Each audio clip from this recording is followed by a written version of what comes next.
Hello दोस्तों, आप सभी लोगों का आपके अपने चैनल पर बहुत-बहुत स्वागत है और आपका ये प्रोग्राम बिफोर स्लीप 2027-2028 को टारगेट करते हुए जो स्टार्ट किया गया है, उसी दिशा में आज हम लोग आगे बढ़ते हैं और आज हम जो बात करने जा रहे हैं दोस्तों, वो है आपका डे नंबर 25 और ये बात आप अच्छे तरीके से जानते हैं कि ये जो प्रोग्राम है, बिफोर स्लीप का मतलब है कि रात को 10 बजे आप लोगों को एग्ज़ैक्ट आज के टॉप जो 5 से 8 जो टॉपिक हो सकते हैं करंट अफेयर के वो आपको सभी मिलते हैं। उनकी डिटेल भी और उनके एमसीक्यूज़ भी। जिससे कि उसकी डिटेल भी पढ़ सकते हो और उससे कैसे आपके एमसीक्यूज़ यानी कि क्वेश्चन बन सकते हैं, ये मैं आप लोगों को डिस्कस करता हूँ और यूपीएससी किस तरीके से आपको घुमा सकता है, आपको फँसाता है, वो भी बताने की कोशिश करता हूँ। यानी कि इसके माध्यम से आप प्री के लिए लगभग 70 से 80 क्वेश्चन का टारगेट लेके चल रहे हो। क्योंकि यहाँ से आपके डायरेक्ट और इनडायरेक्ट करंट अफेयर के काफ़ी सारे क्वेश्चन मिलते हैं और पूरा पेपर देखो तो लगभग 70-60 से लेकर के 80 के बीच में आप लोगों के करंट के डायरेक्ट इनडायरेक्ट क्वेश्चन का पूरा एक स्कोप बनता है। यानी कि इस पर फोकस कर लिया तो आपका प्री एग्ज़ाम क्वालीफाई हो गया, ये समझ लीजिए। और इसीलिए मैंने ये टारगेट किया है कि कम से कम 5 से लेकर के 7, 8, 9 टॉपिक तक मैं आपको डेली कवर करा दूँ, जितने भी इम्पोर्टेंट हैं। जबकि मैंने लिखा ज़रूर है टॉप आपके 5 टॉपिक्स और 5 एमसीक्यूज ये मिनिमम है, इससे ज़्यादा ही होंगे आपके। तो चलिए आज का सेशन स्टार्ट करते हैं और ये मेरा आपका परिचय है, माई सेल्फ मनोज कुमार और ये मेरा एक छोटी-सी अचीवमेंट है जिसके वजह से मैं आप लोगों को चाहता हूँ और बताना चाहता हूँ कि आप लोग मेरे गाइडेंस में रह कर के तैयारी करिए। यूपी पीसीएस सेलेक्टर और यूपीएससी का 3 बार इंटरव्यू दिए हुए, ठीक है ना? और ये मेरा एक कॉन्टैक्ट डिटेल है, अगर किसी तरह की कोई भी डाउट हो, किसी तरह की कोई परेशानी हो, आप मुझे कॉन्टैक्ट कर सकते हैं और इस ग्रुप को ज़रूर जॉइन कर लीजिएगा। चाहे इसके थ्रू या इसके थ्रू टेलीग्राम ग्रुप है, जिस पर आपको सभी पीपीटी करंट अफेयर आपको मिलता रहेगा। ओके, तो चलिए आज का पहला क्वेश्चन हम लोग डिस्कस करते हैं। शी मार्ट इनिशिएटिव के संदर्भ में निम्न कथनों पर विचार कीजिए। यह पहल महिला स्वयं सहायता समूह द्वारा संचालित सामुदायिक खुदरा नेटवर्क स्थापित करने से संबंधित है। इसे महिला एवं बाल विकास मंत्रालय द्वारा लागू किया जा रहा है। उपरोक्त में से कौन सा या से कथन सही है? केवल एक, केवल दो, दोनों और कोई भी नहीं। बताइए। बहुत सिंपल सा क्वेश्चन अभी करंट में आपका रहा है, इसकी इनिशिएटिव किया गया है। सी है, इसका मतलब महिला से संबंधित है, इसमें कोई शक नहीं है। ये बिल्कुल सही स्टेटमेंट है, कभी रिसेंटली स्टार्ट किया गया है, लेकिन इसका मतलब है कि ये महिला एवं बाल विकास मंत्रालय का है? जी नहीं। ये आपका ट्रैप है कि क्वेश्चन कहां से आपको घुमा सकता है। ये है आपका ग्रामीण विकास मंत्रालय का मुद्दा है। ग्रामीण विकास मंत्रालय। तो इस तरीके से देखा जाए तो आंसर आएगा केवल एक। ये गलत है, ठीक है ना? ये आपका गलत हो गया। आंसर ये रहा। कथन एक सही है, शी मार्ट महिलाओं द्वारा संचालित सामुदायिक खुदरा आउटलेट्स विकसित करना है, बिल्कुल सही है। दूसरा कथन गलत है क्योंकि यह रूरल डेवलपमेंट ग्रामीण विकास मंत्रालय की पहल है। अभी चर्चा में क्यों रहा कि भाई हाल ही में ग्रामीण विकास मंत्रालय ने महिलाओं द्वारा संचालित ग्रामीण विपणन तंत्र विकसित करने की एक योजना बनाई है। इसकी रूपरेखा प्रस्तुत की, अभी स्टार्ट नहीं हुआ है, एक आउटलाइन एक ड्राफ्ट बनकर तैयार हो गया है। यह एक सेल्फ हेल्प एंटरप्रेन्योरशिप होगी, marketing Avenue for rural transformation, यानी ग्रामीण क्षेत्र के महिलाओं को स्वयं सहायता समूह के माध्यम से उनकी दुकानें और उनकी आउटलेट खोल करके उनको विकसित करने, उनको आय के साधन सृजित करने, ग्रामीण विकास में योगदान देने के लिए शुरू किया जा रहा है। यानी ग्रामीण महिलाओं को विशेषकर सेल्फ हेल्प ग्रुप वाली, स्वयं सहायता समूह वाली, उनसे जुड़ी महिलाओं को उनका बाजार, उनकी ब्रांडिंग, उनकी उद्यमता से उनको जोड़ना है। और यह योजना मोस्ट इंपॉर्टेंट दीनदयाल अंत्योदय योजना, जो एक नेशनल रूरल लाइवलीहुड मिशन का एक हिस्सा है, उसके अंतर्गत की जा रही है। उसी का एक पार्ट है। ओके, तो इतने पॉइंट्स को आप नोट कर लीजिए, इससे बाहर अभी हाल फिलहाल कुछ नहीं जाने वाला है। बस इसको जरूर ध्यान रखिएगा, ये किसके तहत है, किस मंत्रालय की है। ये छोटी जो चीजें हैं ना, यही सबसे इंपॉर्टेंट हैं। ठीक है, क्लियर है? और ये उसका उद्देश्य है, अगर आप चाहें तो इस उद्देश्य को आप देख सकते हैं। ये आपके मेंस के लिए हो जाएगा, ये आपके मेंस के लिए। अगर आप चाहो तो इनको यूज़ कर सकते हो। इससे क्या-क्या फ़ायदे होंगे या एक डिटेल क्वेश्चन बनेगा तो उसको आप कर सकते हो। इसके माध्यम से उद्यमता को बढ़ावा, ग्रामीण महिलाओं को केवल आय सर्जक अर्जक से आगे बढ़ा करके उद्यमी बनाने का है, यानी कि केवल इनकम ना बढ़ाएँ, बिज़नेस करें। सेल्फ हेल्प जो ग्रुप हैं, उनके उत्पादों के लिए एक बाज़ार, हस्तशिल्प का, वस्त्र का, खाद्य उत्पाद का, कृषि उत्पाद का, प्रोसेस्ड फूड का, इन सब का एक बाज़ार उपलब्ध कराना है। बिचौलियों की भूमिका को कम करना, महिलाओं को सीधे उपभोक्ताओं से जोड़ना, सीधे ग्राहकों से जुड़ें और अपना काम करें। लाभ का बड़ा हिस्सा महिलाओं को मिले, बिचौलियों को ना मिले। ओके। और ग्रामीण अर्थव्यवस्था का सशक्तिकरण, यानी कि स्थानीय उत्पादन होगा, उसका स्थानीय ब्रांड होगा, उससे स्थानीय स्तर पर रोजगार होगा और ग्रामीण आर्थिक विकास होगा। ये आपके 4 पॉइंट हैं, इनको आप समझ सकते हो। इस पर बेस्ड आप पूरा का पूरा मेंस का क्वेश्चन लिख के लेके जा सकते हो। ओके, चलिए। अगला क्वेश्चन है यूएपीए। अभी हाल-फिलहाल में बहुत चर्चा में रहा है, अनलॉफुल एक्टिविटीज प्रिवेंशन एक्ट, यानी कि जो आतंकवाद निरोधी गतिविधियां होती हैं, उस तरह की चीजों के लिए। निम्नलिखित कथनों पर विचार कीजिए। यूएपीए सेक्शन 43D5 के जमानत को कठिन बनाता है। यूएपीए का जो सेक्शन है, ये इसके तहत गिरफ्तार करने पर जमानत को कठिन बनाता है। यूएपीए के अंतर्गत जमानत संबंधी मामलों का नियमन केवल सीआरपीसी के द्वारा होता है, क्रिमिनल प्रोसीजर कोड और क्रिमिनल पिनल कोड। सर्वोच्च न्यायालय ने माना कि अनुच्छेद 21 के अधिकार यूएपीए के कठोर जमानत शर्तों से ऊपर हो सकते हैं। अब कहोगे ऐसे कैसे हो सकता है? निम्न में से कौन सा कथन सही नहीं है? एक, केवल एक और तीन, केवल दो, केवल एक और दो, एक दो तीन, कौन सा सही नहीं है? ये ट्रैप क्वेश्चन है। इसका मतलब आप यहां पर ध्यान दीजिएगा। अभी हाल ही में एक बहुत बड़ा सुप्रीम कोर्ट ने केस सुनाया और उस केस में उन्होंने यूएपीए के तहत व्यक्ति को अरेस्ट किया हुआ था, उसको उन्होंने जमानत दे दी और उसमें उन्होंने अनुच्छेद 21 के अधिकार को कह दिया कि ये यूपीए से भी ऊपर जा सकता है। यस, इसलिए चर्चा में बना था। इसका आंसर है दोस्तों बी, यानी कि ये भी सही है और ये भी सही है। ये गलत है। अब कैसे गलत है मैं बताता हूं। देखिए, आंसर बी है, केवल दो। 43D बेल बार प्रदान करता है, यानी कि ये बेल को कठोर बनाता है, आसानी से किसी व्यक्ति को यूएपीए के तहत गिरफ्तार करने पर बेल ना मिल जाए। यूएपीए का विशेष प्रोविजन सीआरपीसी से ऊपर लागू होता है। इसका विशेष प्रोविजन, यानी कि सीआरपीसी के तहत नहीं, उसके ऊपर लागू होता है। जहां पर सीआरपीसी काम नहीं करता उससे ऊपर भी। तीसरा, अंद्रावी केस तथा के ए नजीब मामलों में आर्टिकल 21 को प्राथमिकता दी गई है। यस, उसमें दी गई। कैसे? अभी हाल ही में सर्वोच्च न्यायालय ने, यही करंट अफेयर है, Syed Iftikhar Andrabi versus National Investigation Agency NIA, Jammu के मामले में महत्वपूर्ण निर्णय दिया गया है। कहा है कि bail is the rule, jail is the exception. बोले जेल तो अपवाद है, बेल उसकी शर्त है। बेल तो मिलनी मिलनी है, जेल अपवाद होना चाहिए। यूएपीए जैसे मामलों में भी व्यक्तिगत स्वतंत्रता सर्वोपरि है, ये सुप्रीम कोर्ट ने कहा। अब यूएपीए क्या है, इसको ध्यान रखिएगा। ये कब का एक्ट है, ये इंपॉर्टेंट है। कब पारित किया गया? 1967 में। भारत का प्रमुख आतंकवाद रोधी कानून है। यह यूएपीए की कठोर धाराओं में से एक है, जो उसके अनुसार यदि अदालत को प्रथम दृष्टया यह लगता है कि आरोप सही है तो उसको जमानत देना अत्यंत कठिन है। इसी कारण इसे स्टैट्यूटरी बेल बार कहा जाता है। ये समझ लीजिएगा। तो मैं इसके अलग मुद्दों पर नहीं जा रहा कि सरकारें इसका मिसयूज भी करती हैं, वो अलग चीज है।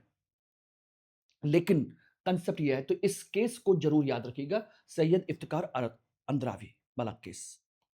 ठीक है, चलिए। अगला क्वेश्चन है, कमोडिटी एक्सचेंज कृषि क्षेत्र में मूल्य जोखिम कम करने में सहायक हो सकता है। कारण, क्योंकि वायदा अनुबंध किसानों और व्यापारियों को भविष्य की कीमत से पहले तय करने की सुविधा देते हैं। अब कहोगे ये तो बिल्कुल इकोनॉमी का क्वेश्चन है। एब्सोल्युटली इकोनॉमी का दिखाई देता है, बिल्कुल दिखाई देता है।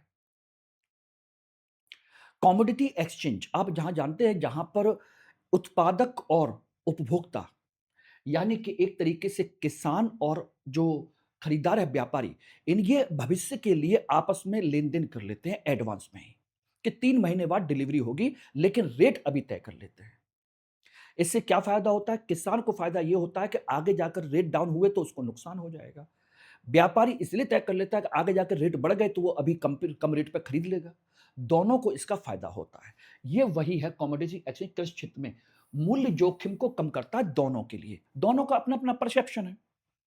और ये अनुबंध किसानों, व्यापारियों को भविष्य की कीमत पहले से तय करने की सुविधा देता है। अभी तय कर लो भाई, बाद में क्या रेट रहेगा हमको नहीं पता।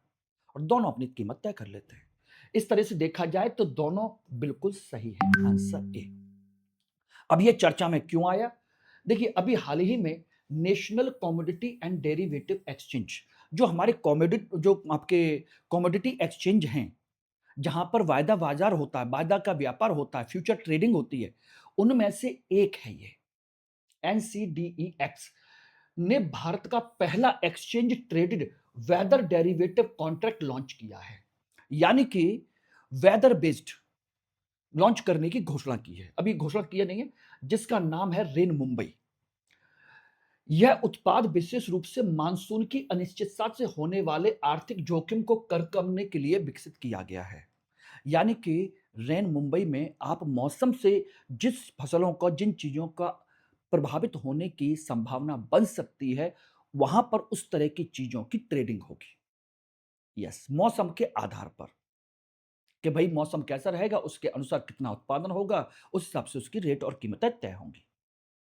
ये बनाया है। और इसको रेन मुंबई के इस ऐप को डेवलप किया है Indian institute of technology Bombay ने। ये इसने इसे विकसित किया है। वेदर वे डेरिवेटिव्स क्या होंगे? ऐसे वित्तीय अनुबंध हैं जिनका मूल्य मौसम संबंधी आंकड़ों पर निर्भर करेगा। ठीक है ना? वर्षा, तापमान, हिमपात, आर्द्रता, इनका उद्देश्य मौसम से जुड़े आर्थिक जोखिमों से सुरक्षा प्रदान करना कि भाई कैसा रहेगा उसकी कीमत अभी तय कर लीजिए। ये यहां से हमको जानकारी मिलेगी और उसके अनुसार हम कीमतें तय कर सकते हैं पहले ही। इस तरह का कंसेप्ट है। यानी कि पहला औपचारिक मौसम आधारित डेरिवेटिव एक्सचेंज है ये। ध्यान रखना, कमोडिटी एक्सचेंज वह संगठित बाजार जहां वस्तुओं खरीद बिक्री प्रत्यक्ष रूप से नहीं की जाती, बल्कि प्रायः फ्यूचर कॉन्ट्रैक्ट के तौर पर की जाती है, भविष्य के लिए वायदा बाजार के तहत। और ये सारे कमोडिटी एक्सचेंज सेबी के अंडर में आते हैं। पहले इसके लिए एक अलग आयोग होता था जिसे हम कहते थे फॉरवर्ड मार्केट कमीशन, यानी वायदा बाजार आयोग। अब इसको कंट्रोल करता है 2015 से सेबी, उसको रेगुलेट करता है। Okay, clear? चलिए, अगला क्वेश्चन बात करते हैं। बहुत इंपॉर्टेंट क्वेश्चन है, समझ लीजिएगा कि बहुत ही ऐसा जिसे हम कह सकते हैं कि एक ऐसा व्यक्ति जो उपेक्षित रहा है लेकिन उसका योगदान बहुत रहा है, इतिहास में जगह नहीं मिली, लेकिन अभी हाल फिलहाल में चर्चा में आया बहुत ज्यादा।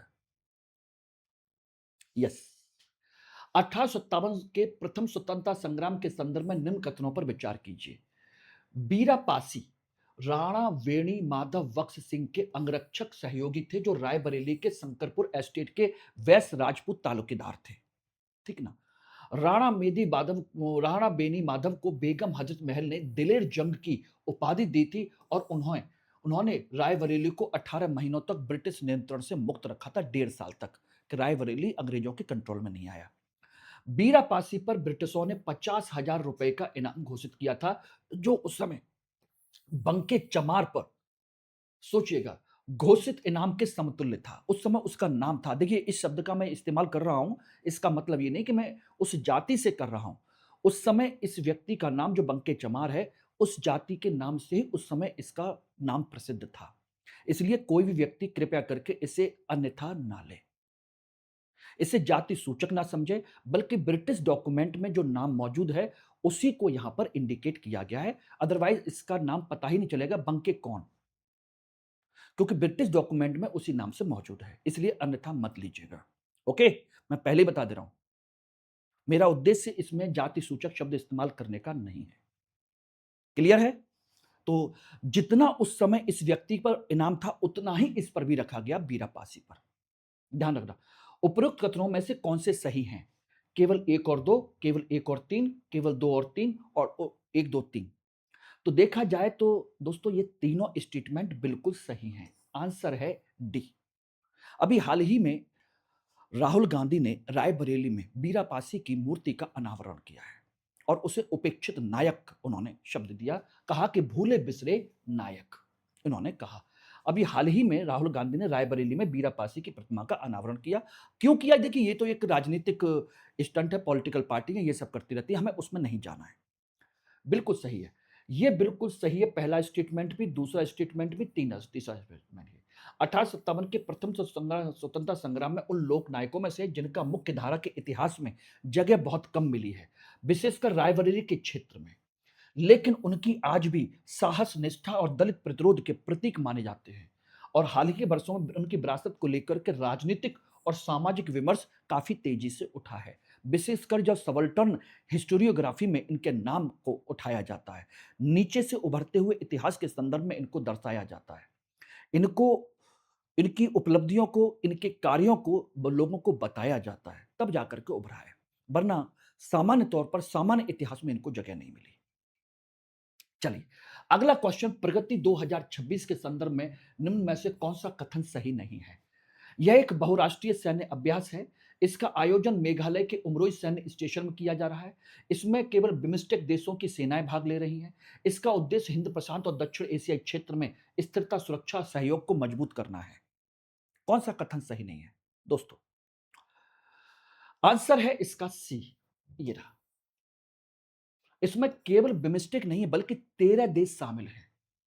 हाल ही में उमरोई मिलिट्री स्टेशन मेघालय में 13 देशों की भागीदारी वाली बहुराष्ट्रीय सैन्य अभ्यास प्रगति 2026 प्रारंभ हुआ है। ठीक है ना? यह अभ्यास भारत और मित्र देशों की सेनाओं के बीच हो रहा है, सैन्य सहयोग के लिए, पेशेवर आदान प्रदान करने के लिए, क्षेत्रीय सुरक्षा को मजबूत करने के लिए यह किया जा रहा है।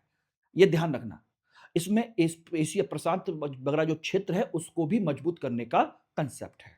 ठीक है, लेकिन इसके अलावा और भी कई सारे ऐसे अभ्यास हैं जिनको आपको याद रखना चाहिए। युद्ध अभ्यास अमेरिका के साथ होता है, गरुण शक्ति इंडोनेशिया के साथ, मैत्री थाईलैंड के साथ, सिम्बेक्स सिंगापुर के साथ, मालाबार क्वाड देशों के साथ। ये भारत के अन्य देशों के साथ जो एक्सरसाइज होती हैं उनका एक लिस्ट है, इसको आप लोग नोट कर लीजिए, याद कर लीजिए। छठा क्वेश्चन, इंटरनेशनल बुकर प्राइज के संदर्भ में निम्न कथनों पर विचार कीजिए। यह पुरस्कार अंग्रेजी में अनुदित साहित्यिक कृतियों के लिए दिया जाता है। अनुदित मतलब अनुवाद के लिए। यह पुरस्कार राशि लेखक और अनुवादक के बीच समान रूप से बांटी जाती है। यह पुरस्कार केवल कविता संग्रहों के लिए दिया जाता है। अब बताइए कितने कथन सही हैं? केवल एक और दो, दो और तीन, एक और तीन, एक दो तीन।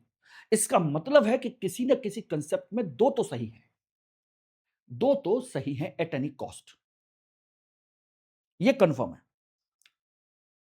ठीक है, तो आप समझ लीजिए, इंटरनेशनल बुकर प्राइज क्या आपको लगता है कि अनुवाद के लिए दिया जाता है? अगर अनुवाद के लिए नहीं दिया जाता है तो ये स्टेटमेंट हो और फिर आपका अनुवादक के बीच में राशि, इन दोनों में से कोई ना कोई तो गलत हो गई, या फिर हो सकता है ये दोनों ही सही हो। इसका मतलब ये कंफर्म है कि अनुवाद के लिए दिया जाता है, बिल्कुल सही है। लेकिन ये कविता संग्रह के लिए नहीं दिया जाता, केवल कविता संग्रह के लिए नहीं है, नॉट फॉर ओनली पोइट्री। ये लॉन्ग स्टोरी, शॉर्ट स्टोरी, उन सब के लिए दिया जाता है। ये रहा, इसलिए आंसर है इसका एक और दो। ये रहा, ये सही है, ये सही है, ये गलत है। इसमें 50,000 पाउंड की राशि दी जाती है जो लेखक और अनुवादक के बीच में होती है। दूसरा, यह अनुवाद के लिए दिया जाता है, लेकिन कंडीशन यह है कि उसका ट्रांसलेशन इंग्लिश में हुआ हो और यूके और आयरलैंड में प्रकाशित हुआ हो, तब उसको दिया जाएगा।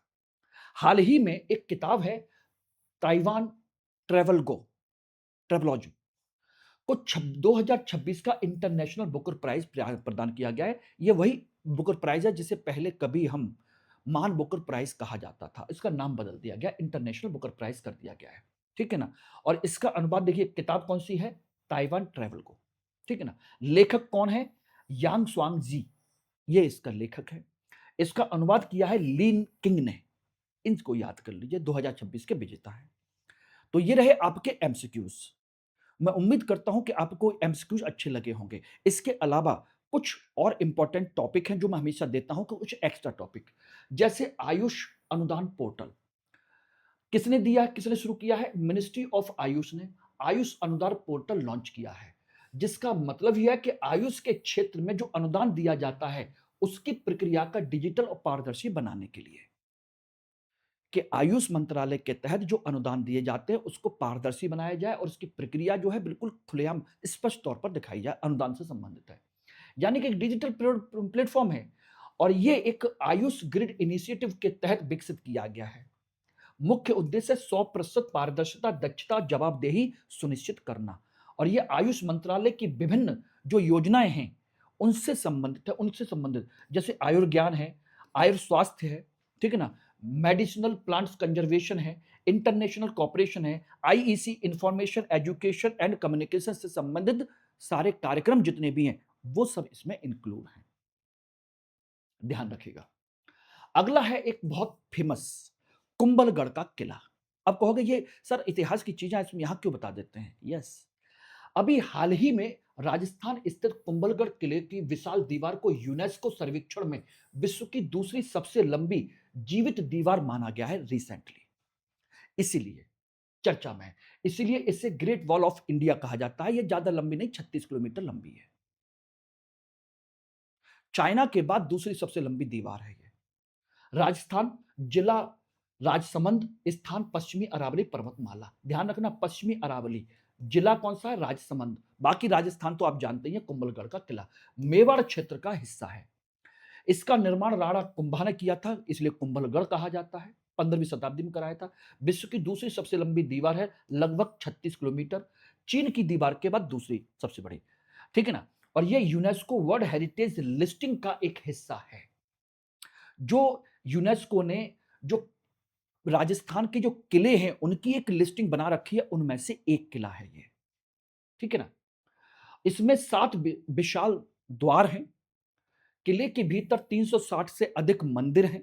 360 से अधिक मंदिर हैं जो हिंदू और जैन धर्म से जुड़े हुए हैं। यहाँ पर एक लखोला तालाब है जो काफी प्रसिद्ध जलाशय है इसी के अंदर, और इसका निर्माण राणा लाखा द्वारा कराया गया था और महाराणा प्रताप का जन्म इसी कुंभलगढ़ के किले में हुआ था।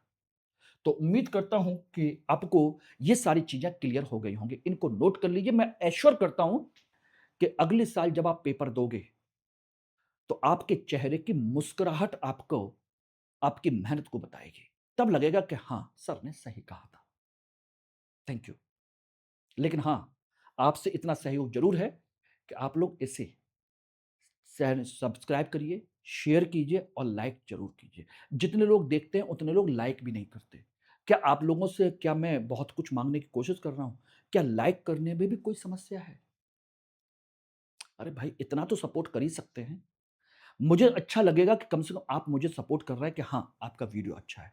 मेरी मेहनत को तो कम से कम दर्शाइए, जो मैं आपके लिए इतना कर रहा हूँ। Thank you.